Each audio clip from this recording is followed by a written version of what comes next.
পশ্চিম মধ্য বঙ্গোপসাগরে লঘুচাপের সৃষ্টি হয়েছে। এর প্রভাবে দেশজুড়ে মৃদু তাপপ্রবাহ চলছে। এর মধ্যে নীলফামারী, রংপুর, বগুড়া, টাঙ্গাইল, চুয়াডাঙ্গা, মেহেরপুর সহ কয়েকটি জেলায় বেশি গরম অনুভূত হচ্ছে। আবহাওয়া অফিসের তথ্যমতে গতকাল মেহেরপুর জেলায় সর্বোচ্চ তাপমাত্রা রেকর্ড করা হয়েছে 36.5 ডিগ্রি। আবহাওয়া অফিস জানায়, সাগরের লঘুচাপের প্রভাবে টাঙ্গাইল, ফরিদপুর, কিশোরগঞ্জ, নারায়ণগঞ্জ, যশোর, চুয়াডাঙ্গা, ফেনী, সিলেট সহ বেশ কয়েকটি জেলার উপর দিয়ে মৃদু তাপপ্রবাহ বয়ে যেতে পারে। এছাড়াও খুলনা, বরিশাল, চট্টগ্রাম সহ কয়েকটি জেলার উপর দিয়ে হালকা থেকে মাঝারি বৃষ্টি হতে পারে বলে জানায় আবহাওয়া অফিস।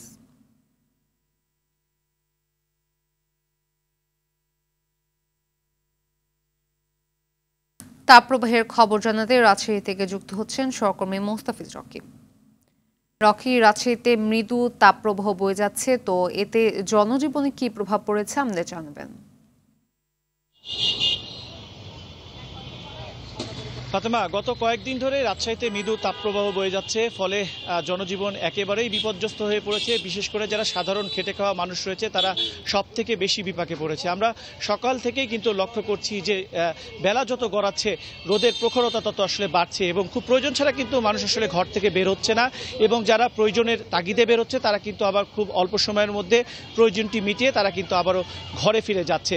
কিছুক্ষণ আগেই আমি আবহাওয়া অফিসের সাথে কথা বলেছিলাম। রাজশাহীতে আজকে দুপুর 1টার দিকে তাপমাত্রা রেকর্ড করা হয়েছে 36.1 ডিগ্রি সেলসিয়াস, এবং বাতাসের যে আর্দ্রতা সেটি রয়েছে 69%, এবং এটিকে মৃদু তাপপ্রবাহ বলছে আবহাওয়া অফিস। এবং আজকে এবং আগামীকালকের মধ্যে যে কোনো একটি সময়ের মধ্যে, অর্থাৎ সন্ধ্যা থেকে আগামীকালকের যে কোনো একটি সময়ের মধ্যে ঝড়ো হওয়া সহ বজ্র বৃষ্টির আবহাওয়া অফিস কিন্তু আশঙ্কা করছে। তবে এখন পর্যন্ত আসলে কোনো সুখবর আবহাওয়া অধিদপ্তর কিন্তু দিতে পারছে না। তারা বলছেন যে এই যে আবহাওয়াটি এমন একটি গুমোট আবহাওয়া বা ভ্যাপসা গরম, এটি কিন্তু আরও বেশ কয়েকদিন আসলে চলমান থাকবে, এবং রাতের যে তাপমাত্রা খুব একটা তারতম্য হবে না।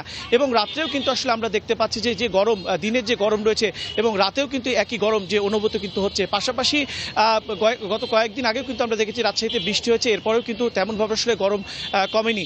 এবং এই কারণে কিন্তু আমরা দেখেছি যে বিশেষ করে যারা শিশু রয়েছে এবং বয়োজ্যেষ্ঠ যারা মানুষ রয়েছে তারা কিন্তু অসুস্থ হচ্ছেন। এরই মধ্যে রাজশাহী মেডিকেল কলেজ হাসপাতালের আমরা কিন্তু বহির্বিভাগ এবং যে সমস্ত ওয়ার্ডগুলো রয়েছে গরমজনিত রোগে, সেগুলোতে কিন্তু আমরা দেখতে পাচ্ছি রোগীর কিন্তু সংখ্যা বাড়ছে। পাশাপাশি আপনাকে আরেকটি বিষয় জানিয়ে রাখি, রাজশাহীতে কিন্তু প্রায় প্রতিদিনই 4 থেকে 5 ঘন্টা মতন লোডশেডিং হচ্ছে।